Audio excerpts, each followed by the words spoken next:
It's Dr. Kacey Smith, and welcome to Back to the Basics, a simple approach to health in the modern world. I appreciate you taking the time to join me today and hopefully learn ways that could help you improve your health. The modern world has left little time to focus on health and wellness. I hope to give you some quick and simple ways to be well and live your best life. Hello, everyone. Welcome back to this episode of Back to the Basics. I'm Dr. Kacey Smith, and I have a really exciting guest today. I'm so glad that she agreed to be on the podcast. This is a great kind of follow-up podcast to the Dr. Joshua Daniel podcast that came out last week. So this is Dr. Kacey Wallace. She's a board-certified family physician with a passion for revolutionizing healthcare. She has an extensive training in conventional medicine and a deep understanding of functional medicine principles. Dr. Wallace offers a unique approach to patient care. She utilizes advanced functional lab testing to uncover root cause of illnesses, allowing her to tailor treatment plans that address the underlying issues and promote true wellness. So she does a lot of the stuff I do. Dr. Wallace is dedicated to empowering her patients to achieve their health goals and live vibrant, fulfilling lives. She graduated from Oklahoma State University College of Osteopathic Medicine in 2004. She earned her board certification in family medicine after completing residency in 2007. She's been in private practice since that time. While practicing conventional medicine was an honor and a deep love for her, she became disheartened with the current state of the healthcare system. So again, kind of like me. She felt like patients weren't truly getting well and that in some cases were just getting sicker. Due to her own unresolved gut health issues, she deepened her research and education into countless hours of functional medicine training. She's actually certified in the Bredesen protocol, and so we're going to talk to her about that. She's very interested in brain health now. So her mission is to optimize brain health and overall well-being, especially in those with chronic fatigue, gut concerns, autoimmunity, and hormone imbalances. Her practice specializes in holistic approaches to improve brain function, particularly for individuals at risk of cognitive decline. She's the founder of Anchored to Wellness, and she understands that true health is a result of addressing the root cause of illness. That's why there's a focus on optimizing men and women's hormone health, GI issue, and detoxification pathways. So again, perfect guest for this show. We have a lot in common. And so she is here today to talk to us about just in general, we kind of talking back and forth. I thought maybe I wanted to talk to her about gut health, but then she's kind of enlightened me about all the brain stuff she does too. So we're going to talk about a bunch of stuff today, but I'm very excited to have you. So thanks for coming on the podcast. Thank you so much for having me. It's awesome. It's a privilege to be here. Yeah. And I know you have a podcast as well. And so we're going to link all of that in the show notes. But she does a podcast as well. She has a website. She's on social media. So you guys will have to make sure and check her out. So I like to start with people just kind of telling everyone your story. So you were kind of telling me the story before we started. But you have your own personal health journey, which I think sometimes makes you a more compassionate, better doctor. I joke that, God puts us through some crazy things sometimes and we're not happy about it. But then on the other side, sometimes it's better. So why don't you tell us kind of about how you got to where you are now? Yeah, so I can remember my basic understanding of functional health came from my own health experiences with my own gut issues. And I can remember back when I was, 10 or 12 years old, my mom taking me to the doctor because I was always, having stomach issues. And I don't really remember any specific treatment or evaluation or anything, but I just remember the doctor saying, stop drinking pop. So I stopped drinking pop. I don't drink pop. So, but I just really, through my whole life, have had chronic IBS type symptoms, just all the things we classically think about with gas and bloating and mine was more of a constipation predominant, so just got really unpleasant at times. And it just kind of always felt like there was this gnawing sensation in my intestines all the time. And I kind of went through the whole gamut of the colonoscopy and the EGD, and it's all normal. And I had the gallbladder removal and all that. So, but it was never bad enough that I just felt like I needed to miss work or anything. So it was just always something I put on the back burner But then I had a pretty big trauma in my life, and my health really suffered from that. I was getting to the point like I was so fatigued that I could not, I could barely even get out of bed in the morning. I was waking up even all night long. I had to like come in the afternoon after getting done with clinic and just lay down and sleep for 20 or 30 minutes and hopefully make it till 10 o'clock at night to be with my kids. And so just really just kind of had wrecked my whole health. And so that's when I started really having gut issues, is that all exacerbated. Then I started with the brain fog, and I'm like, what is going on? And so I meet with my doctor and am told, try this diet, try this gluten-free, low FODMAP, and so I'm like trying all these things with my diet and still not getting better. Try the probiotics, just make it worse. Try to increase your fiber, that makes it worse, So I was told, why don't you just go see a functional GI doctor? And I'm like, okay, I can do that. So I'm researching functional GI, and that's when everything started coming up about functional health and functional medicine. So I was like, whoa, let me research more about this. So I did some functional medicine training. I did my own comprehensive stool testing, and I'm not kidding you, I pretty much cried when I got my results and I saw that there was something wrong, right? Like, oh my gosh, I have this significant overgrowth, this significant dysbiosis, this pancreatic insufficiency, this digestive enzyme issue. Like it just, and my immune system was terrible. My gut immune system was terrible.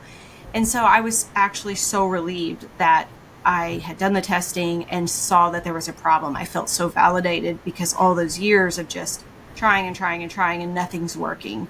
And so I launched into some gut work. To be really honest, I got a little worse before I got better because I had a lot of adrenal issues at the same time, DHEA and cortisol and all that, just from my trauma.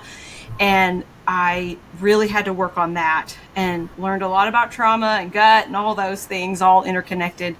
And I went through my whole gut protocol on my own, just did it all myself. And I was amazed. I could not believe how good my gut could feel. And I don't have that anymore. My gut feels so good. I just wish I would have known about this so long ago, because my gut was so much better. And for me, I will also say, this is pretty vulnerable, but for me, I have had depression off and on my whole life, and on antidepressants, off antidepressants. Why do I need this? I have a great life. I had, all these things. And oh my gosh, that's better too, right? So I can remember, going to my counselor about 2 years after we went through some trauma things. And I can remember going to him and him saying, well, what are you taking for depression? And I'm like, nothing. And he said, well, you're great. What's going on? And I healed my gut. My gut's so much better. So, I mean, that has been probably one of the biggest things for me, is just being able to not be in that fog and that kind of down mood and not knowing what's going on. So all of it has just been so much better. So ultimately the journey was selfish for myself. But now, now I look where I'm at. So yeah, I love that. So I don't love that you felt that way, but you've made that connection, which I think is really important, right? So there is I believe in the gut brain axis, right? So there's a huge, you're talking about depression and anxiety. So every time I see a woman or a man, but it's usually a woman, that has debilitating anxiety and depression, the first thing I think about is, what medicine are you on? Because somebody's probably put you on a bunch of medicine that's made it worse. And the second thing I think about is what's going on in your gut, because your gut helps make your serotonin and your dopamine, and everyone's gut is wrecked in this country for the most part because of all the food choices that we make and think that are healthy. So the fact that you put that together with not only the pain, but how you feel is so true, right? And it affects how you sleep, and it affects how you feel. And so I'm sad that you went through that. I went through something kind of like that as well. But when we're not nice to ourselves, we kind of deserve to feel like that, I guess. I tell people when I lecture every month in Dallas, I say, your body can't call you, it can't text you, it can't send you an email and say, Cassie, stop eating this. That's what it does, is it makes you not want to get out of bed. It makes you tired. It makes you not feel well because it's trying to give you a clue. And in this country, we just go, go, go, right? We're like, oh, go harder, less sleep, more work. And then we go to doctors, unfortunately, that aren't trained correctly, and they make you feel like you're a complete psychopath because they're like, there's nothing wrong with you, right? And so you heard that, just like our patients, just like I heard that. And you're like, no, there's definitely something wrong. And so then, like you said, you get this test, and it's so validating. And so that is unfortunately what happens to a lot of people, I think. But I'm glad that you were a good advocate for yourself and have figured this out. So I'm excited to pick your brain about all of this. So you do a lot of gut health. Yes. Correct? A lot of work. Yep. Okay. So I have people that ask me this a lot too. So like, where do I go to learn about gut health? Like, let's say somebody's listening in the middle of nowhere. I don't know, I'm just going to make up something, Wyoming, and they went to the only doctor in Wyoming and they say they're fine. Where does somebody go to like maybe look into this more or figure out how to learn about this or advocate for themselves? Like, what would you recommend? That's a hard question. I'm sure, as more and more doctors are doing functional medicine, I'm sure they could find somebody, either just telehealth or, find somebody online to learn from. I'm sure there's gut health courses out there specifically, to learn more about how do you, what are foods you could eat to help, or are there supplements that you can take, or what's happening with my stress that's contributing to this? Or like you said earlier, if we're drinking alcohol every day, what are some simple things that you can do to fix that? I would just say they need to just start online, maybe, is just finding a good functional health. Like A4M puts out a lot of good information. The Institute of Functional Medicine puts out a lot of good, I think I said medicine, a lot of good research. There's just a lot of good resources out there from some of the bigger functional medicine organizations that I think they could start with at least. Yeah, and I think that's a good point. Telehealth, there's a lot of telehealth options now in other states. And the other thing you can do is listen to podcasts like this or yours where you just get little tips. But I do like to tell people too, I'm sure you agree, like not everyone fits in the same box, right? So like some people do great on the keto diet. If you weigh 350 pounds and you need to lose a lot of weight, then sure, I'm fine with you going on the keto diet. But when I do a keto diet, it doesn't go well. Like my triglycerides go up, my insulin goes up, I gain weight. Not everyone is the same. And so you're going to have to find a provider that can, number one, test you. Number two, understand what the tests mean. And number three, kind of help tailor a plan for you, right? As far as gut health goes. But there are simple things, right? So like, what are some, like, I can think of 5 things people could do. Like, so what would you say? What are like 3 or 5 things that everyone could do that most people are probably doing incorrectly? And they may even know they're doing it incorrectly, but what are some things that just like kill your gut? I think obviously the standard American diet is killing everyone's gut.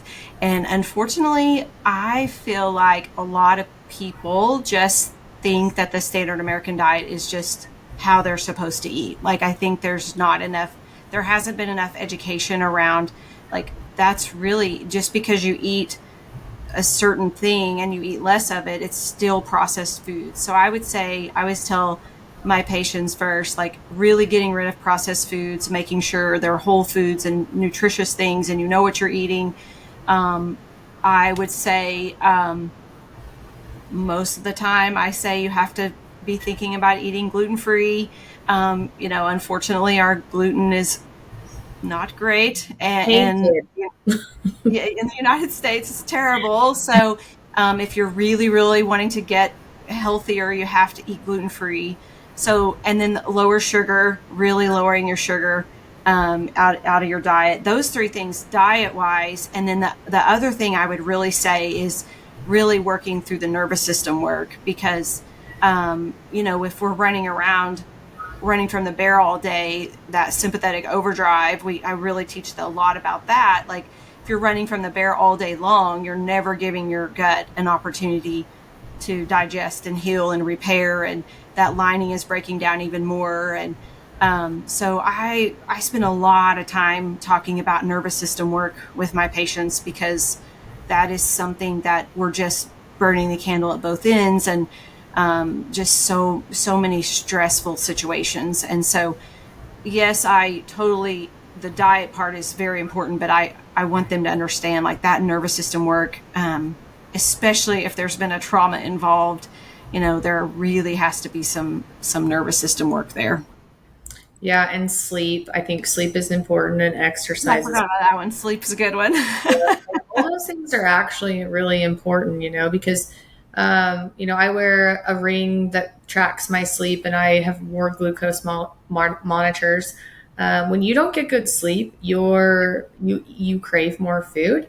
Correct. You eat more bad food. It's crazy what, bad sleep will do. And bad sleep can be not enough sleep. It can be poor quality sleep. A lot of people in this country get poor quality sleep every single night because of alcohol. And I get a ton of hate about this. I just had a post that there were people just ripping me apart about this. But if you drink alcohol, you can see what it does. It increases your resting heart rate. You don't get good, deep quality sleep, and your body temperature is higher. So then it affects your REM sleep. I mean, so there's so many things that affect your sleep. And people just don't get good restful sleep. And so then if you wake up and you didn't get good restful sleep, you're going to want to eat more carbohydrate, sugar rich foods, right? Yep. And so it's just this big cycle. And the more of it you eat, the more of it you want, right? So if you eat a lot of sugar, you're going to crave sugar. I mean, you are. And so that's what I tell people. It's shocking to me. You can probably talk to this too. How many people consume 40 grams, 50 grams, 60 grams of sugar with just a drink, right? Starbucks lattes, sodas, 44 ounce Dr. Peppers. Like, you people realize that we're supposed to, like, we used to eat 22 grams of sugar an entire year. So 100 years ago, when we were farmers, hunters and gatherers, we had 22 grams of sugar a year. The average American eats 22 grams of sugar easily in a day. Children eat 35 to 40 grams of sugar a day. Mm-hmm. And then there are Starbucks drinks that have 40 and 50 grams of sugar in them, or whatever. I mean, not just to rag on Starbucks, McDonald's lattes. I mean, wherever you get a latte, right? And so it's just like, and a lot of people start their morning with that, right? They start their morning with a latte and like oatmeal or cereal, the standard American diet. And that's just full of sugar. You are going to feel like crap the rest of the day if you start your morning with a bunch of sugar. And people can hate, you can be as mad as you want. You can say whatever you want. Comment on this. It is factual. Any doctor that tells you it's not, they are idiots. It's been proven. So we've got to change how people eat, and how they sleep and take care of themselves, like you said. Yeah, I wear a Oura ring too. I don't know what brand yours is, but mine's an Oura ring. And I've probably been wearing it for, 2 or 3 years. And so it knows me pretty well at this point. And I've just learned so much about myself through an Oura ring. And it's everything from if I eat after a certain time, if I eat a certain food, and even for me, like if I do drink alcohol, it's very dependent on what type of alcohol. And it's very interesting every single time, I consume one particular type of alcohol, every single time. Heart rate variability is terrible. Takes forever for my heart rate to cover in the night. And, I'll wake up and my readiness score is 65. And I'm like, is it wine? What? Is it wine? Wine is not terrible. It will do it too. Okay. Bailey's is the big thing for me. And I mean, like on vacation, they'll pina colada with Bailey's or something, and I feel terrible, and then I sleep terrible, and I'm like, why did I do that? And then my gut, and then it's just like, how do people do this every day? So yeah. Heart rate variability is like, if I drink alcohol, my heart rate variability is terrible. My Yep. resting heart rate's like 10 beats more per minute.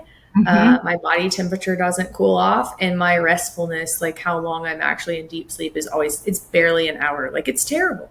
Yep. Terrible. Not to mention, I usually have to wake up at like 3 or 4 o'clock to go pee, which is also annoying. So, Yeah. Yeah, true that. so I know, I'm just like, why do I do this? So, I okay. hear you. Mm-hmm. Yeah. So we're on the same page with that. So a lot of your gut is going to be tied to food, but I do like that, I don't really talk a lot to my patients about the neurologic, like you're talking about the trauma. It's true. We all walk around all day, just like, I am so guilty of that. Like so guilty. I'm trying to change my life, but one of the girls that works with me, Maddie, her and I are trying to fix my schedule where there's set times, of the day where I have breaks. But I'm so guilty of that. Like just running around from the second I wake up till the second I go to sleep with just boom, boom, boom, boom, boom. It's exhausting. Yeah.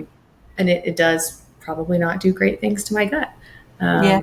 So that's a good point. I like that. I do meditate. I do walk. I do red light, all the things, but sometimes we're busy. But I'm working on that. So I do like that. Okay. So we talked a little bit about alcohol. So you think all alcohol, I saw a social media post recently. I don't know who it was by, but they were saying that actually the worst alcohol you could probably consume is beer. And their point was like, it's full of gluten, which makes you really swollen. It's easy to drink, really easy to consume a lot of calories at once. It breaks down into sugar. I don't know. Do you think there's like a worse type of alcohol is any better than the other? What are your thoughts on that? I think it probably varies from person to person. But I will say you're exactly right about beer. Like when I talk to my patients about beer in particular, it's nothing for them to say, yeah, I'll drink a beer at night. And like, okay, well, a beer, and they're like, oh, maybe 3-ish. And then maybe on the weekends it's 6 or 8. And so I think you're exactly right. I think it's very easy to overconsume beer, plus the gluten issue. So yeah, and I'm not going to say I'm just perfect. I don't really like beer, so I don't drink beer, but, I will drink wine occasionally. I'm not going to, sit here and say I never drink alcohol, but, I don't feel very good when I drink alcohol, and all my parameters that are tracked while I'm sleeping are not very good. Yeah. And then you don't feel very good the next day. And it also raises your body temperature, which you can see that on an Oura ring, right? And when your body temperature is high, then it's harder for you to get good restful sleep. So that's frustrating. Yeah. So beer, I don't know. I agree. Like they teach us in med school, right? If a woman says they have 2 drinks, they really have 4. And if a man says they have 3, they really have 9. So it's like you double what women say, you triple what men say, because nobody tells their doctor the truth. So your patients are really probably having like 9 beers. But that stuff adds up, right? Unless they're drinking a light beer. think about that. If you're drinking like a regular beer, 150, 200 calorie beer, you only have to drink 15 of those, to gain a pound in a week. So, you start, getting up there into the 20, 30 range a week, you're putting on an extra pound or 2 a week just in beer. And then same thing with soda, I don't think that we give enough attention in this country to some of the crap that we let people drink that isn't illegal or that, kids can drink, right? So let's talk about soda. Let's talk about fruit juices that have all this sugar. Let's talk about Bang energy drinks or whatever. All that stuff has a ton of sugar and a lot of calories, right? So it's just as bad, I think. Yeah, I totally agree with you. It's terrible. I'll tell my patients, this is about how many sugar cubes I have figured out that you're eating in a day. Would you sit and eat 30 sugar cubes, And they're like, ew, gross. I'm like, you're doing that. So, yeah. And what is your take on diet soda? So I have a lot of people who say, well, I don't drink soda, but I drink diet soda. So is that bad for your gut? I feel like it is because, all the artificial sweeteners are just wrecking the microbiome, and then all I feel like it signals, to crave even more. It's almost like that, what's happening with the signals in the brain with insulin and blood sugar and all that just make you crave it even more. So I tell my patients, like, one of the worst foods for me, as crazy as this sounds, is a sugar-free snow cone. I mean, you give me a sugar-free snow cone, and I really honestly will never feel full the whole rest of the day. No matter what I eat, I'm starving all day long. And so, I mean, it's uncomfortable. And so, yeah, no, I agree. Artificial sweeteners really are a big problem as well. Yeah, and I know people throw a fit about that because it's 0 calorie, but I will tell you, and this is just me, everyone's different. I have broken up with Diet Dr. Pepper 3 times in my life now. We are currently on a breakup. I I broke up with Diet Dr. Pepper in October of 2022, and I did not have one until May 1st of 2024. So unfortunately, about 6 weeks ago, things at my clinic got a little hairy, and I don't really drink alcohol anymore. So I went back to Diet Dr. Pepper, and I drank it until a week ago today, and I broke up with it again. But I will tell you that in 5 weeks, I can tell you a huge difference in my gut. I was hungry all the time. I actually gained 3 pounds because I do in-body scans. It was mostly water and a little bit of fat. But I do all my insulin levels and my TPO because I've had thyroid issues. My TPO has been normal for almost 2.5 years. And when I checked it last week, it was high. And the only thing I've done different is drink soda. And I knew because I didn't feel well. And that's why we broke up again. And I think about it every day. So I understand the people out there who are craving their Diet Dr. Pepper, but it kills your gut. And you're right. When I have one, I would have one at lunch because my sweet staff go to the gas station and get me one because they just want to keep me happy. But then I come home at night and I want to eat everything that I see, like all night long. I'm just starving. And so that's the only difference. I still ate my protein. I still drank all my, electrolytes. But yeah, I did my in-body scan and I did my labs and I was really sad. And so Diet Dr. Pepper and I are on a breakup again. And I'm hoping this is the last breakup that we have for the rest of my life. So but I get it. I think about it every day. Every day at 12 o'clock, I just want a Diet Dr. Pepper. I would kill someone for a Diet Dr. Pepper right now. But it's sad, right? But it's not good for you, I don't think. Yeah. So. Yeah. Yep. I guess that's the one thing that I was lucky about when I was like 10 and the doctor said, just don't drink pop. I was like, okay, I won't drink pop. And I to this day don't like the way it tastes. So I guess I was lucky, Good for you. Diet Dr. Pepper and peanut butter are my downfalls in life. It used to be alcohol, I feel like, when I was younger. So I'm glad that I don't, I used to love wine and I could take it or leave it now.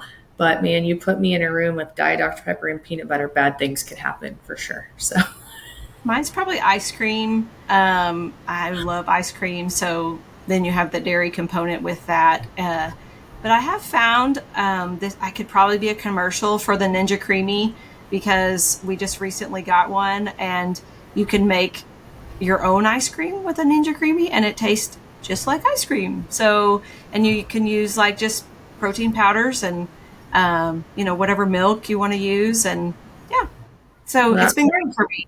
Good. Okay. I might have to look at that. The Ninja Creamy, huh? Yeah. Okay.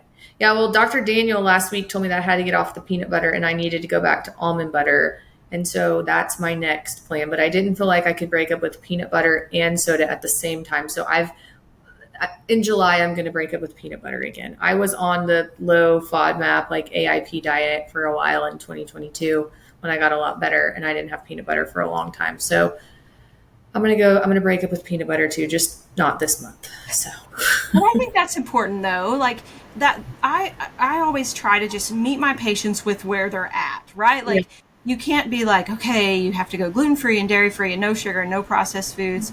And you can only have this and this and this. And because I know that they're not going to follow that. So we have lots of conversations about, where are things you can change? Let's just work on, cutting out one of the sugary beverages that you're drinking, whether it's the sweet tea or energy drinks or whatever.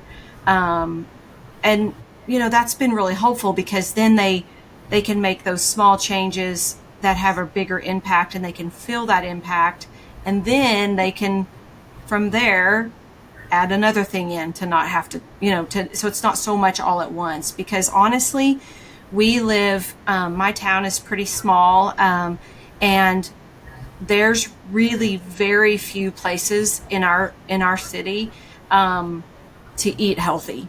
It is very difficult to eat healthy here. I mean, we talk about all the time, we live in like this healthy food desert. It's so difficult to eat healthy in our town. And we even struggle. My husband and I even struggle.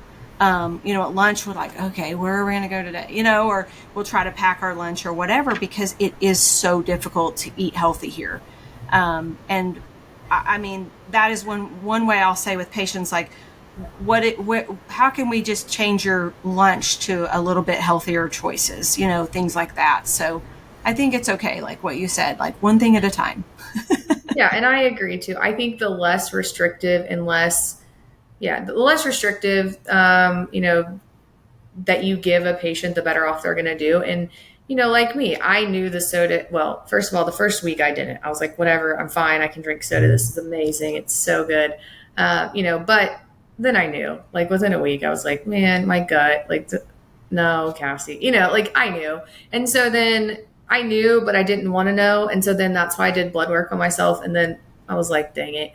So the more and so now when I saw that last week, I was like, okay, I'm done. And I texted my staff and I said, no more soda for me. I don't care what I say. Do not enable me anymore. Do you understand? And they're like, are you sure? ? And I'm like, yes, I'm sure.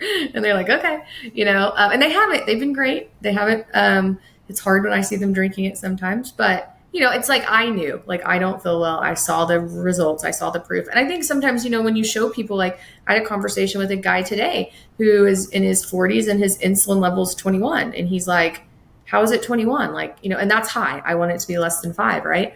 And he wants to lose weight and he has brain fog and he's tired and he feels like maybe his, testosterone is low and he's having all these issues. And I'm like, of course you are, because your insulin's 21 in a fasted state. So guess what it is when you eat pizza and Dr. Pepper, which is what you told me you had last night. I mean, It is probably 70, 80, 100, and you are not going to feel well. So I think, when you start to show people that and they start to make that connection, that's helpful too. So I kind of tell people sometimes, when they're not feeling well, okay, when you have a day that you're really not feeling well, think about everything you ate that day. And then pick a day and let's try to eat more whole nutritious foods and then see how you feel, And if you actually track that, like with these rings that we wear, I know you can track like your feelings and stuff. You'll see that what you put in your body has a huge influence on how you feel, like a massive influence. But the cool thing about that is like, if you decide tomorrow to stop drinking soda or to like change how you eat tomorrow, you're going to feel better by Saturday or Sunday, like quickly. Yes. It's pretty cool. Yeah. I did a 7-day no sugar challenge with just my little groupie follower guys. And they were amazed at how much better they felt in just a few days of, once they got past that initial like sugar craziness that happens on like day 2, 3, somewhere in there, they just felt so much better. They couldn't believe how in 7 days, how much they improved. And then when they went back to eating the same foods, they were like, oh gosh, like it's almost like they just don't know how bad they feel until they feel better. And for me personally, I can tell, like, if I have felt down for a few days in a row, I'm like, why do I feel down? And then I'll start thinking back to like what I've eaten and have I drank alcohol or what's been going on. And it's always goes back to, my gut doesn't feel so great, and that's one way I really track like what's happening with my gut is it seems like I have a strong manifestation of my gut health with my just overall mood. Whereas, some people manifest with skin stuff and, joint pain and that sort of thing. Mine seems to be more of the mood part. So. Yeah. And I don't know about you, but the healthier I get, like with my gut, the more if I have something that's not healthy, the more it bothers me. So like, for example, I used to drink wine almost every night, and I used to have a glass or 2 every night when I came home, dinner, I was like, okay, great. Went to bed. If I have 1 glass of wine now, and I mean like a real glass, like 4 ounces, not like, what people, like a real glass, it kills me. Like 4 ounces of wine, like just kills me because I don't really do it anymore. And so it's almost like the cleaner you get, the more things like that just destroy how you feel if you're like in tune with your body. Right. Yep. So, and to say, and also though, I'm not saying that I never don't eat poorly, because I do, but there are Right. also ways that you can eat poorly and it not be such a burden to your body, right? So like if I am going to have some chocolate and peanut butter, or, gluten-free cupcake or whatever, there's a way that you can eat that so your sugars don't spike as much, right? So you can eat it more in the morning.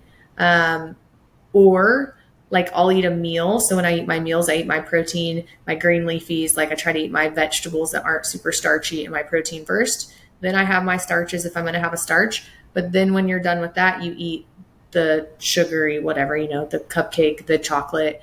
I try to put some protein with it though too, right? So if I am going to eat a little bit of chocolate, I put a little bit of a little bit of peanut butter on it. Or so there are ways you can do it where it doesn't like completely ruin you. And then when I'm done eating, I always go for a walk. So the rule is like Yes. 10 minutes of walking as soon as you're Yep. done eating, so that your muscles pull in all of that sugar you just dumped into your body, so that your insulin doesn't spike super high and your body's trying to store it in places it shouldn't go. So I'm not saying I'm perfect. I'm definitely not. Same. But Yeah. there's just ways that you can do it that are a little bit smarter, right? So it's very Yeah. interesting. Totally agree. But I would agree with you. Like, if you are somebody who's feeling terrible and you're having issues with your mood or depression, you have bloating, I challenge you to write down for the next week what you eat and how you feel. And then I challenge you, like you said, do a 72-hour no sugar, just 72 hours, and write down how you feel. And I Yeah. bet a lot of people would be really shocked. I agree. Yep. Okay. So now I want to talk to you about the brain, though, because I thought I wanted to just talk to you about the gut. But you have this memory momentum method that Yep. I read about. Is that right? So you did some training with Neil Bradison, who I know his research. He and Dayan Goodenhow both do some really good dementia research in this country. And you know of this protocol that he has. And you were telling me before we started that you put your mom on this for dementia. So I guess tell me more about this. Like, how did you get certified? Can you briefly tell us what it is? What have you seen? Like, I guess you can start with, what is the memory momentum method? Okay. So the memory momentum method is a group program that I created that basically has three pillars, and one is the coursework. And so the coursework just takes them through those foundational things that they have to put in place to optimize their brain health. And those are things that are very similar to what Dr. Dale Bredesen teaches in his protocol. And it's not going to be super surprising, right? It's what are you doing for your nutrition, and what are you doing for activity, your stress, your sleep. Do you need detoxification support? Are you on the correct supplements, or do you have micronutrient deficiencies? So really, that the coursework just teaches them about that. There's no specific like testing or anything like that in the group program, but the coursework teaches them these are the foundational things that you really have to have in place to optimize your brain health. And then it does go on to talk about more of the advanced strategies that usually you do need some support with from someone like me that's a functional medicine provider, and that those are things like hormone optimization and gut work, and if you need more with detoxification work. So those are kind of more of the advanced things that he teaches. So I've made that all into a course, so they have all that ready for them. And then there's a community. So I love my little community. They get on the little app and talk and share things. And hey, I tried this. What do you think about this? Or whatever their encouraging thing that they need, or if they need encouragement, they're all really good with each other. And then coaching. So I go on once a week, and we have a coaching call where they sometimes they just talk amongst themselves, and sometimes I interject, but most of the time they're asking me questions more specific to whatever. I'm not specifically teaching a lesson on the coaching call. It's more of a Q&A session. Where are they at? What questions do they have at the moment? And where can we move from here, kind of thing. So if they're needing support, and sometimes I have to kind of be a little hard with them, like, guys, I'm also your accountability coach. What's happening? Why are you not, why are you making these excuses? Like, how can we get you back on track? Those kind of things. So that's what the Memory Momentum Method is just a group program that they can come in and learn those really foundational things. They have the coaching and the community to really support them. So is this something people are typically a part of forever? Is it like a yearly thing? How does that work? It's a year-long course. Yeah. Okay. Yeah. So it's a year-long course. They can stay in it longer if they would like, but it's a year-long coaching program. And so they go in, they get all this information, they work through on their own, and then there's like a community where they can just ask questions and just learn more about, is this just how to keep your brain well? Is this for people who are already having signs of dementia? Both? Yeah, both can do it. I've had full range of people participating, people like me that, have a strong family history of dementia, that, I was having the brain fog like whenever I originally started, but that's been gone. But I have this strong family history. I have one copy of ApoE4. So I'm really working towards, my own prevention. But then there are people that already were experiencing some things, nothing that there's really any answers for in conventional medicine. Like, I'm having this brain fog. What do I do with that? I'm not concentrating the same. And then I have people that are kind of more on the mild cognitive decline part of that. I think it could be definitely, it's something that if I'm working with somebody that is more towards dementia, those people would probably need some support, like more one-on-one support, because they're really needing more in-depth look at what's happening with your labs, what's happening with your gut, what's happening with your hormones. So those people are really needing probably more one-on-one support. But I do put them in there just so they have the coursework and things like that. But it's all online. So there is a little bit of a barrier there if they don't have somebody to help support them with that. Okay. Yeah. So looking at like the whole aspect of the person, which I really like and I agree with, because thyroid is so important and hormones are so important, as is your gut and your sleep and your adrenal access and are you moving, and there's so many things that go into it. So I like that. So that's awesome. So this is an app as well, the Memory Movement Method. You have a website and an app. I have a website. I do not have an app, but it does. The community is on an app, but it's not my specific like Memory Momentum app. Okay. Maybe someday.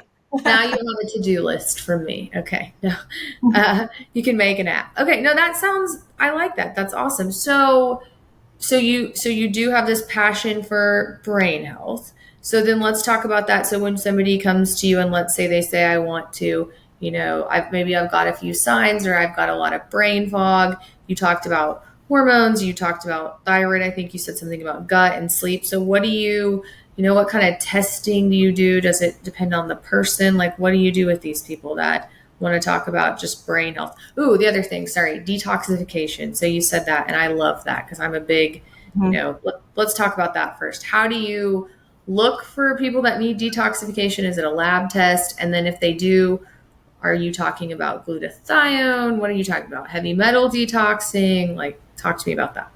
Yeah, so I usually do other work first. And the main reason for that is because I feel like if the first thing we do is detoxification work, and their gut is really unhealthy, it's gonna make them sicker. I feel like it perpetuates the whole brain fog and memory issues. So a lot of times, obviously, it's really dependent on the patient, because it depends on where they're starting. If I have somebody that's extremely stressed out, and I talk to my patients about external stress and internal stress, how if we have all this external stress from life craziness, but our body is really internally stressed, how that is just perpetuating the whole hormone shifts and all those things.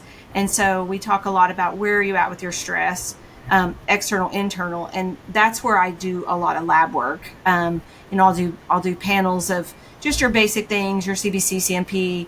What does your lipids look like? What is your thyroid panel? I do more extensive thyroid work now than I ever did in just conventional health.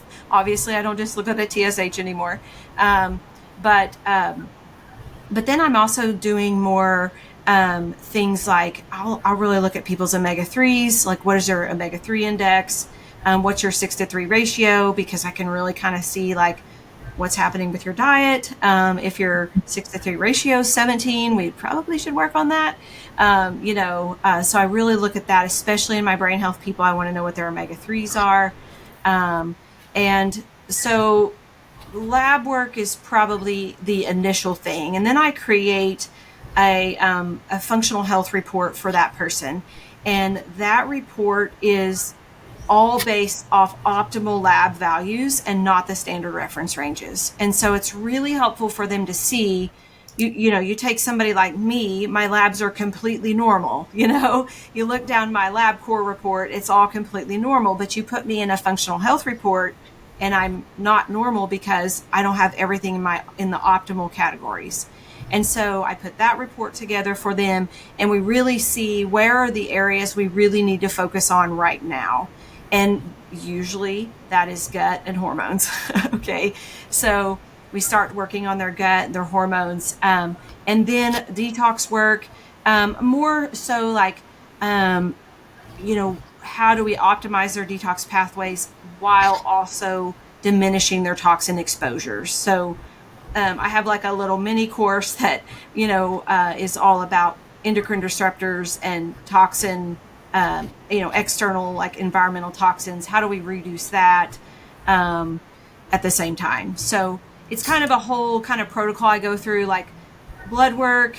Let's do some gut testing. Let's look at your microbiome. Do you have leaky gut? What's your pancreas doing? Those kind of things. Gut work. Usually at the same time, they're also starting to optimize their hormones. And then once they're starting to feel a little bit better, we'll usually do a pretty significant detox to really with their liver and yes, glutathione and all that. So, yeah. Okay. So what do you want their 6-to-3 ratio to be? What do I want their 6-to-3 ratio? Usually more like 5. 5. Yeah. That's what I want to. And so, and even if you're a provider out there or a patient, you're like, what are they talking about? We're talking about your omega-6 versus 3, but an easy way to look at that is triglycerides. If you have high fasting triglycerides, what you're eating is not good. Now, there is a few genetic abnormalities or diseases that you can have that make you have high fasting triglycerides, but I will also tell you that still, if your triglycerides are high, then if your triglycerides and your fasting insulin level is high, I don't care what you say, you are not eating well. And you can look at somebody's waist to hip ratio too, right? Like these are easy things and you can tell a lot about somebody. And so if somebody's triglycerides fasting are high, their 6-to-3 ratio is high, their cortisol and insulin is high, their hip to, waist ratio, waist to, so if your waist, the measurement of your waist, if you multiply that by 2, it should be less than your height, right? If it's not, then we've got an issue as well, as far as visceral obesity. And so these are just easy things though, right? That you can definitely tell, what's going on with somebody. So I like all of that. I like that you look at that. And then I like how you say, you look at all the blood work, you look at their gut, you look at their hormones. And then once you start to optimize that, then you start to detox. And I really, really, really believe in detoxification too. And there's lots of ways to do it. Glutathione. I love glutathione. I take glutathione. Oh my gosh, love it.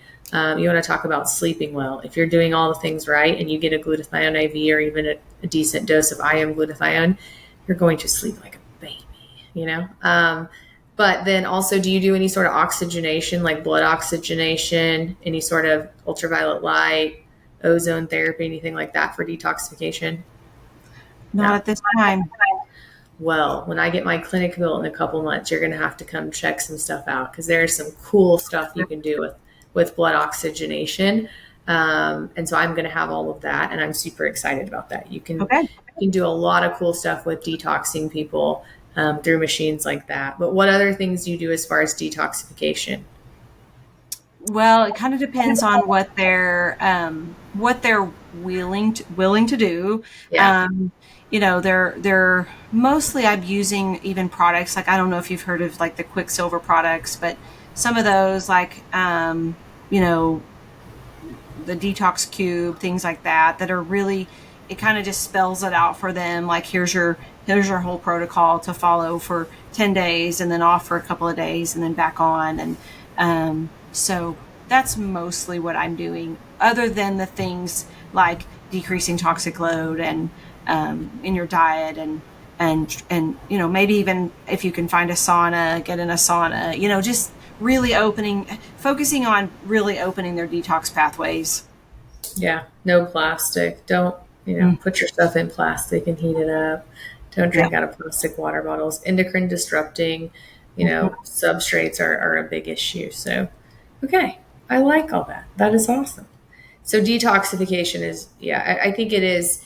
So in the lab tests that you do too, you can speak on this, but like when I check people's liver enzymes, I'm shocked at how many people's liver enzymes are mildly elevated, their AST, their ALT, and their ALT is more elevated than their AST. So this is not alcohol induced, people. Like, yes, I know you drink, but when your ALT is higher than your AST, this is not from alcohol. And there's so many people out there walking around with minimally elevated liver enzymes from fatty liver disease, from insulin resistance, right? And I'm like, oh my gosh, we have to fix this like soon, So you can get, even without really specialized tests, you can get an idea of somebody's overall health and general state of well-being and just like what they're eating by that and, how much they need to detoxify. But I do agree, I feel like I have this conversation 10 times a day with people, like, hey, your insulin's high, your cortisol's high, your vitamin D is low, your B12 is low, your ferritin's low, your thyroid's not working, your hormones don't work,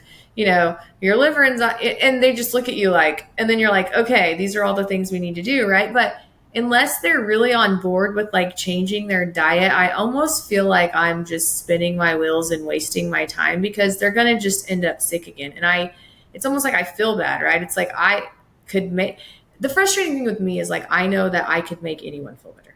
I really could. Anyone. Like I have enough knowledge now, and this is not to like toot my own horn or anything like that, but I have enough knowledge now. I can make you feel better based on the labs I do.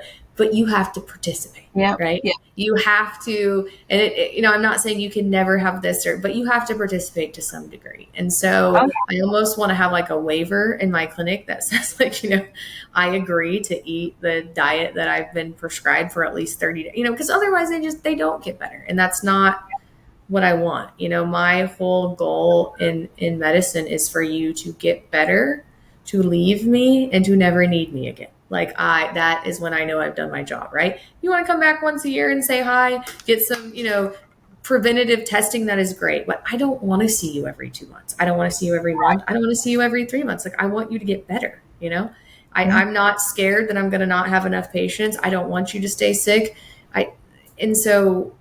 But people have to kind of get on board. And the diet is, I think, one of the biggest hangups. Like you nailed it. It's just either people don't want to, or they don't know how, or I don't know. Why do you think the diet is so difficult with people? I mean, I think like there's just so much lack of education around what is a healthy diet. I think that's huge. I totally agree with you. If I have a patient that I'm like, man, this patient would get so much better if they would do some gut work, but they have no thought that they're going to change their diet, I will just flat out tell them like, you need gut work, but I would not even recommend any, comprehensive stool testing right now. I would not put you through, a gut protocol right now, because it's not going to matter. You're going to spend all that money on your gut testing and your gut supplements and all those things. And if you change nothing with your diet, it's not going to help. You know what I mean? So I agree with you. It's almost like you have to sign right here if you Yeah. want to do gut work, because I can almost guarantee you failure if you aren't going to change anything with your diet. So we do a lot of education on what is a healthy diet and all those things, because I think there is just so much. If you think about even like how our own kids are growing up, like there's really no, like, it's just, oh, am I supposed to eat, McDonald's for lunch and Brahms for breakfast, and then something we'll eat out for dinner, or whatever. And believe me, my kids, I have to really be careful, because my kids are not super healthy eaters, and I'm not 100% a super healthy eater, so I'm not going to sit here and say that I am. But man, it's almost like they just don't know. So even we'll just say, you know what, just make sure you're eating the rainbow. Every day you're eating a color of, different colors of the rainbow all day long. And one night my son was young. It was so cute. He like had a little cherry tomato, and he puts it in his mouth, and he's just like so disgusted by this cherry tomato.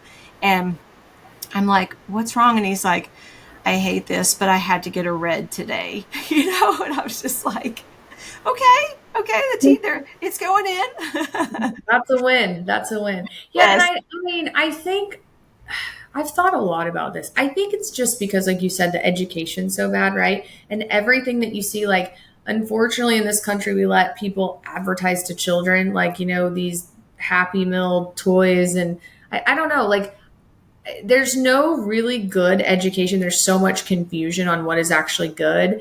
Everything that you see on TV and you get served Instagram ads or whatever, it's all bad stuff, because it's like these same companies with a lot of money just pushing it out there, right? And then you go to the grocery store and there's all this bad crap in the grocery store. And I guess my frustration lies in the fact that I wish the government would do something about it to an extent. Like, I'm not somebody who wants the government to run everything, but for God's sakes, like, every other country has standards in food except for us, right? Like, we just let the food companies feed us whatever that they want. And then we, as taxpayers, pay for that because everyone is so sick in this country. And the healthcare system is a wreck, and I'm not sure how we're going to continue to sustain the amount of money we put into it, yet we still allow food companies to target children with these sugary beverages. We let food companies make all this food that they can't make in other countries, because, my sister lives in Australia, and she, half the time, whenever I talk to her, I'm going to go meet her, she wants me to bring her a bunch of stuff from America she can't get in Australia because it's outlawed. And I'm like, well, you shouldn't be eating this crap, obviously, because they won't let it in Australia. And so it's just, I get frustrated with that. It's kind of sickening, right? Like, if we know that, then why are we allowing that? And so that's where I think a lot of times there's just really bad education, and patients are like, well, I mean, and it's cheap, right? There's a problem with that. There's a problem with people who live in places where it's difficult to get healthy food, like you said, so all that is frustrating. And I'm not going to sit here and tell you I have a way to fix all of it, but I think those are a lot of like real barriers that people live with. And so trying to figure out how to help people overcome those barriers and then educate people better is like, I mean, we have a big issue and a big task in this country. And if anyone listening knows how we could do that, I'd be happy to help. But yeah, it is really frustrating because I The food do. industry not having, the food industry has food engineers, and their whole goal is to help to test a food until it reaches a bliss point of whatever cravings, sugar, salt, whatever. And I'm like, oh my gosh, that's so disgusting. Like, that Genetically engineering our food and tricking our brains. Mhm. Yeah. So, and a lot of that has to do with our memory, unfortunately. Yep. So, yeah. So I somehow always end up on like a food. I bet people think I'm just like addicted to talking about food. Somehow I mean to talk about other things, but it always goes back to food. Sleep. I mean, we kind of touched on that really quickly, but like, what are your thoughts on that? Like, Dr. Daniel was telling me, he's in the same boat I am, which is you should get 7 to 8 hours of sleep every night. You should sleep at the same time. You should try to wake up at the same time. You should, Mhm. all of those things. You should try to avoid screens before bed. Like, do you think that that really helps as far as cognitive decline? What are your thoughts on that? And the memory momentum method, do we talk about sleep at all? Yes.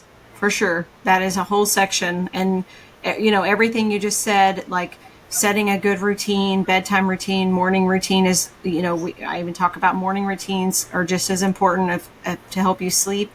But yes, I agree. 7 to 9 hours. The other huge thing is if there's any, deoxygenation issues with sleep apnea, that's huge. That's one of the first things we really have to make sure is not happening when a memory is already in decline is, are you deoxygenating when you're sleeping?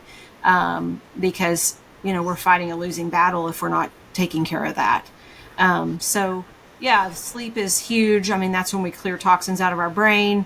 We have to reach those certain set points at night to be able to be fully in a detox state. So yeah, I mean, that the whole lymphatic system has to be running efficiently and getting rid of all that, and so if we're not sleeping, yeah. And you're exactly right. You already said this earlier that like, if you're not sleeping and you're tired, you're going to automatically crave worse foods the next day. It's just how it all works. And so, yeah, sleep's we work a lot on sleep.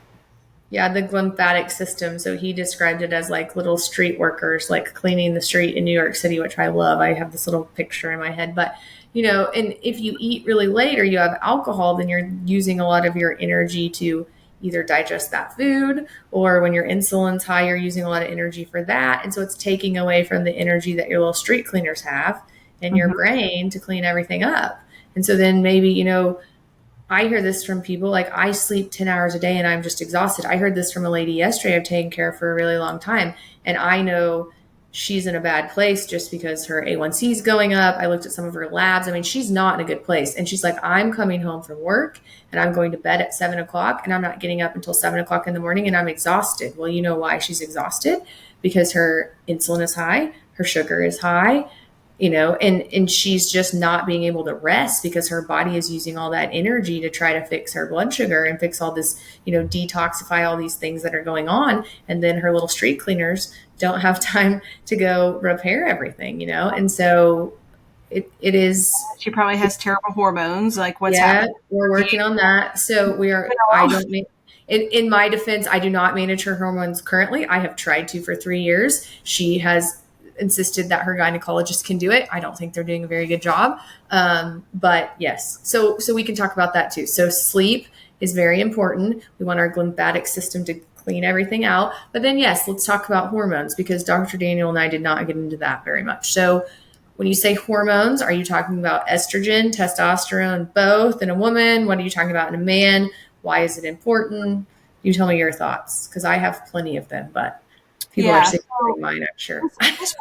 This kind of goes back to my own personal journey of like, what happened? Like I'm 46 and all of a sudden I've gained 10 pounds and it's in weird places and what is happening, And so my life is the same. I mean, I eat the same, I exercise the same.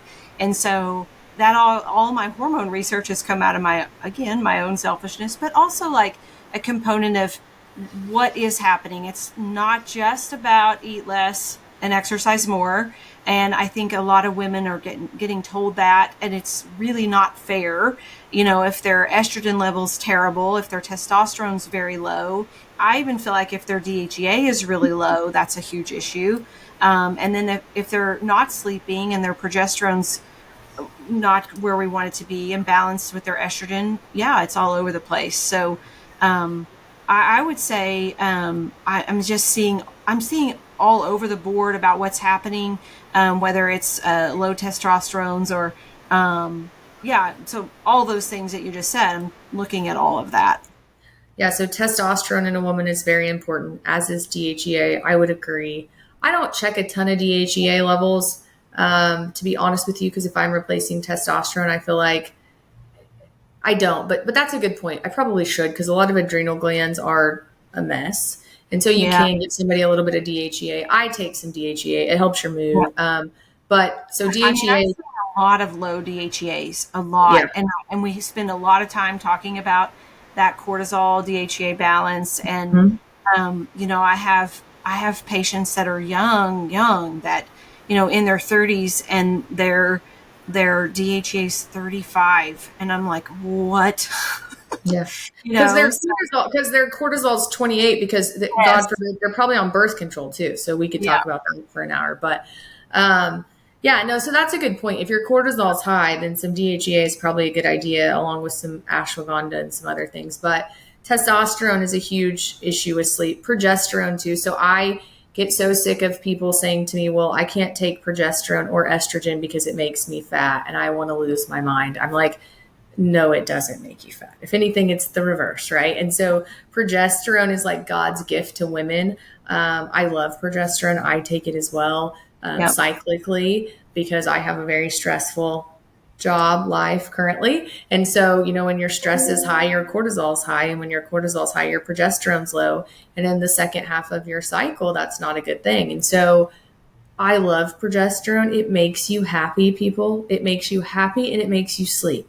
So Yep. wherever you came up with progesterone makes you fat and cranky, that was probably a man that told you that. That was definitely somebody who hasn't taken it. I love progesterone. I think it's great. And then estrogen too. I have this conversation with women every day. Like, I can't take estrogen because, it causes cancer and it causes me to be fat and no, it doesn't. Like, when your estrogen is low, it makes your insulin high. Like, they're on a teeter-totter. And so if your estrogen's really low and you start getting lovely little lumps in places you don't want them and that nice muffin top that we talk about, it's probably because you've lost your estrogen. Yeah. Take it. Mine was even like my neck skin. I was like, what is that? Like, Yeah. why is that? And then you get hot and you don't sleep well. And and so, yeah. And your ovaries are supposed to make estrogen, but so does your adrenal gland. Same thing with your testosterone. Your adrenal gland makes some of that. Women, especially as we get older, 40s, 50s, about the only thing that's making testosterone is supposed to be your adrenal gland, but we're so stimulated, like you said, from everything going on. So it's not made. And it really affects your sleep, but it also affects your brain and it affects your mood. And so hormones are a huge part of things. And I think people are starting to realize this more, providers at least, which is a good thing. Now, the bad thing is there are still providers out there telling people that these all cause cancer and they're terrible and I'm trying to kill them because I'm giving hormones and they don't really know what they're talking about. But then the other kind of scary thing is there are people who have no idea what they're doing and just throwing people on hormones using very high doses, not monitoring things. Everyone gets the same dose. They don't understand who can have estrogen, who can't. And so that's a problem too, right? Yep. Oh, yeah. I've done so much, since I've done functional medicine, there's just so many people out there that I follow now and that I research with and look at their research. And it's just been so helpful for me. But then also to be like, I need to make sure I know what I'm doing too, because I've cleaned up a lot of messes with other doctors' hormone work. And so just so much research in this area that I've put in. And so I feel like I have a pretty good, track record with hormone therapy. It's going well. I'm seeing the things that improve in blood work that I want to see improve. And then it's such a huge part of brain health. That hippocampal volume is really shrinking as we age. And if we're losing all that volume because our estrogen's not there to keep that, then it doesn't really matter. Like, if I'm eating super duper healthy and exercising and all those things, if I don't have the estrogen to maintain the hippocampal volume. So that's one reason I've really dove into the hormone part of this is how much is that related to brain health? And it's huge. It's a huge part of it. Yeah, I completely agree. It's so important. And, the rewarding thing too is like, so I see a lot of women, I see a lot of men now too, which I love, but I see a lot of women and I've done this for 4+ years now, just a lot of hormone work and I check a ton of labs. And so like you can see what's going on. And most women, I can peg and we treat and it's great. There are some women who don't, to be fair, there are some women who they don't feel well on hormones initially. You have to figure out why. Is something else going on? Some women don't tolerate estrogen as well as others.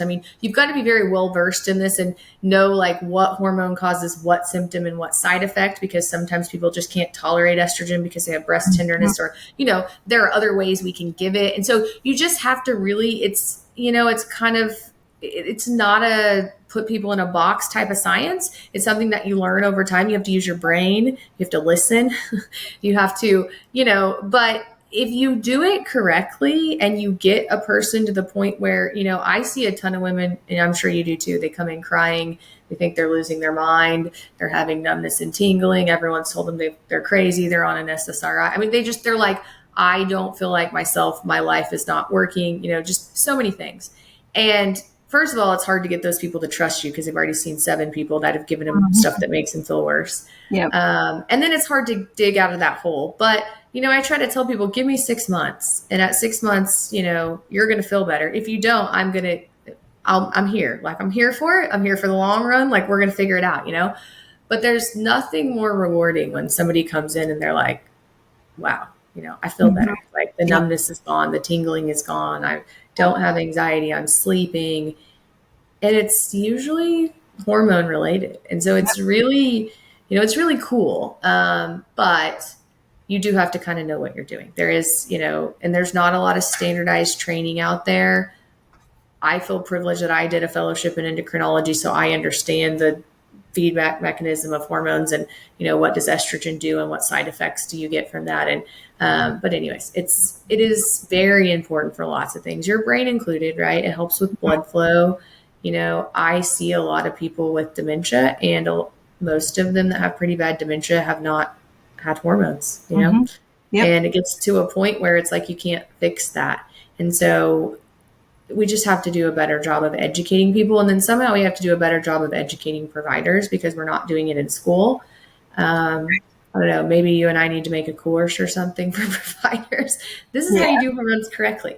These are all the bad side effects. I mean, but because there are people who teach people hormones, right? Like, there's a company who teaches people hormones. I work for them, BioT, but and they teach people well. What they don't teach people though are the complications, the side effects, and you will have complications and you will have side effects from hormones. That doesn't mean you need to rip people off of them. It means you need to make sure that you've educated the patient on the side effects that can happen. And when they have them, they talk to you about it and you adjust things and keep them on their therapy and do it correctly, and that's where I think we really are missing right now is, we're telling providers, put people on hormones. A lot of people are putting people on the exact same hormone, whether they weigh 110 or whether they weigh 200. And then they're not really monitoring labs. And then when they do monitor labs and they're abnormal, they don't know what to do with them. Or if the patient does have a side effect, they don't know what to do. And so then hormones get a bad name too, right? Yep. Because people are just kind of put them out there and they don't really know what to do with it. But I am hopeful that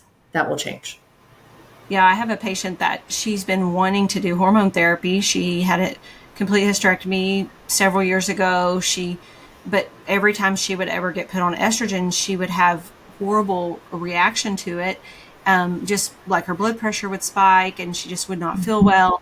But she's like, I really want to try again. And I'm like, okay, well, we'll try. So we ended up having to start her on just a tiny dose. And over the last 3 to 6 months, somewhere in there, maybe longer, 6 months, she's finally up to even just what I would consider to be a starting dose. And so now we're moving her even beyond that, and she's tolerating it. So this is a person I feel like, to be really honest, like I feel like I've changed the trajectory of her life because she didn't fit in the box of let's start on this dose. Because she did start on that and she had a reaction to it, could not start there and just gave up. Right. And so now she's back at even just a starting dose and then we'll push her. So she feels so much better in just getting a little bit more. And so she would have been somebody that would have never gotten to that point if we couldn't have started at this tiny dose. So that one has always just really stuck to me on just how we can really optimize our therapy, but it has to be super personalized at times because not everybody fits in the same box. Yeah, and you just have to listen to people and you have to understand that and, understand the importance of hormones and then be able to explain that to the patient. And so I love that. That's great. Okay, so this has been awesome. I love this. We're very like-minded creatures, so I do love that as well. I end my podcast with the same questions every time. And so the first question I have for you, what is one food that's beneficial and why? One food that's I, beneficial. I guess Why? I guess what I should say is like, what is one food that you feel is like very beneficial and why? So like if you had to pick a food, you know, super beneficial, tell me what that food that you pick is and why.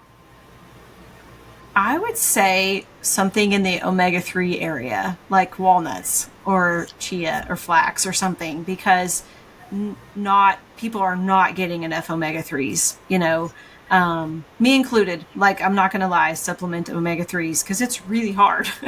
And so I would say something on more in that healthy-ish, that healthier fat range, probably. Yeah. Oh, so walnuts remind me of little brains, right? They look like Yeah. little Yeah. brains. Oh, I look at eat that. walnuts every day. Yeah, I eat walnuts every day. There's like a list of things I eat every day, but walnuts are on there, and it may be just a couple. I might crunch them up in my, yogurt. I might put them on a salad. But even if I don't have that, I try to eat 2 or 3 of them a day. They look like little brains. That's why I travel with a little bag of them. Yep. My husband thinks I'm crazy, but they are great omegas. I supplement with omegas as well, but I Mm-hmm. like that walnuts is good. So get some walnuts, people. Okay, what is one easy health tip that anyone could do? And it would be even better if it was a free something they could do for free. But what's something that you feel like people could really do that would benefit their health? That is very simple. I would probably say walking. Just try to walk 3 to 5 minutes. Just 3 to 5 minutes after you eat something. Just don't go sit right back down at your desk or whatever. Just go and walk, even if you walk in place or something like that. Just 3 to 5 minutes can make a really big difference in what's happening with that glucose and insulin. So, I agree. And I would add if you can do it outside and see sunlight, that's even better. And if you can do it with another human, I even mean, you better. are just Yep. living life because when you walk, it releases, good dopamine. When you're looking at the sun, same thing, you're getting that good, light from the sun. But then if you're with someone, it releases oxytocin. And so that's awesome as well. And it just makes you feel better. You're not as hungry after you walk. Today, actually, I was really proud of myself. I actually went for a walk after I ate lunch. It was only about probably 5 or 7 minutes. But I have a new PA that started to Summer. She's amazing. And she and I went for a walk today for about like 5 or 7 minutes and just kind of talked about, just, nothing medicine related, but just talked. And it's nice. Like, right. You feel like, oh, I'm getting this like personal time. You're dropping some oxytocin, looking at the sun. It was a little hot because, it's hot in Oklahoma, but it was Yeah. nice. And Yep. so you can walk, especially if you can walk with somebody, or I go with my dog a lot. So my poor dog, I have a pug and she's not very athletic, but after I eat dinner, we try to make her walk and she doesn't always love it. But yeah, I would agree. Take a walk. That's awesome. So we got walnuts, which look like brains, and we're going to go for a walk outside if we can with someone, even better. You're killing it at life. And then what's one thing you wish you would have known about your health 10 years ago that you would have changed?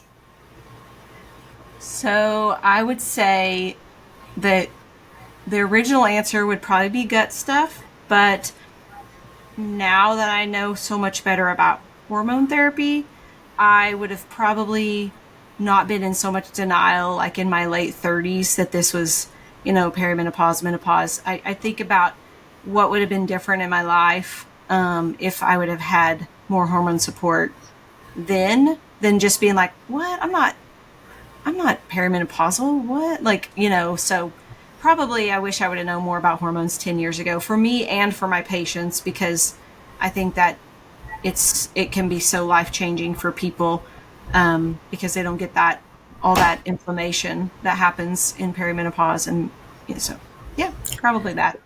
I love that. Yeah, because I have a lot of women who say to me, or men, I can't have low hormones. I'm only 37 or I'm only, 40. Yes, you can. Yep. And I would completely agree with that. I'm 38 and I have hormone issues and Mhm. replace those hormone issues and feel much better. And I kind of fought it for a little while too because I'm healthy and I was eating better and I was exercising and I was it doesn't matter. Like Yep. you have to have your hormones optimized or you're not going to feel well. And that doesn't, necessarily mean that you're, I don't know, losing at life or whatever, whatever. It's just, hey, my ovaries aren't making as much estrogen as I need, or they're not making as much testosterone. My adrenals not making as much testosterone. Same thing with guys. I see a lot of guys in their younger 40s who are, I don't need testosterone. I don't have ED. I'm fine. But you just told me you have brain fog and you're tired and your testosterone's 380 and your triglycerides are high and your insulin's high. Like, okay. Guys need hormone optimization as well. Yes, technically you're normal. Like you said, I love that. Like you're normal, but you're not optimized, right? So you have your little optimization. I like that. I might have to steal that from you. I might have to make like an optimal lab report for people. Because you may be normal, but you're definitely not optimized. And, I want modern endocrine patients to be optimized, not normal. Yep. So, okay. Well, Dr. Kacey Wallace, thank you so much for coming on the Back to the Basics podcast. I've really enjoyed talking with you and just kind of finding like-minded people like myself, and, also a Oklahoman. So that's awesome. We're actually pretty close. Yep. And so, if there are people in Oklahoma, but Oklahoma City is a little far and you're close to Chickasha, that's where she is. And she does do direct primary care, which is awesome. And she has, I'm going to link all of her stuff on Facebook and Instagram, TikTok. She's got, this website with the memory momentum methods. We'll have all her stuff linked, but I think that she's a wealth of knowledge, and I appreciate you coming and spending time with us tonight. Yeah. Thank you for having me. It was great. Okay. So if you guys enjoyed this episode, then please make sure you share it with somebody. I'm sure that you know somebody that this episode would benefit. If you know anyone who's struggling with memory issues, anyone who's struggling with just brain fog, fatigue, this would be a great episode to give them. We can, they can learn just some simple things to help with that. So please share it with anyone that you think would benefit from this, and then join us on the next episode of Back to the Basics. Thank you. The information presented, including any materials discussed, referenced, or linked within this podcast, are for general educational purposes only, not the practice of medicine. No doctor-patient relationship is formed from you listening to this podcast or utilizing any of the information provided. I am a doctor, but I am not talking to you as your doctor. The information provided is not intended to diagnose or treat health problems, or take the place of the professional medical care provided by your doctor. If you are experiencing any health problems, including problems you believe have been touched upon in any respect within this podcast, you should consult your doctor about the problems without delay. You may ask your doctor whether he or she believes the information I have provided would be helpful to you, but you should still consult your doctor immediately and follow his or her medical advice as your treating physician. I'm just here to provide you basic knowledge about the issues we discuss so you are more aware of them and can better discuss them with your doctor. That's why we call it Back to the Basics. Join me on the next episode as we continue our journey.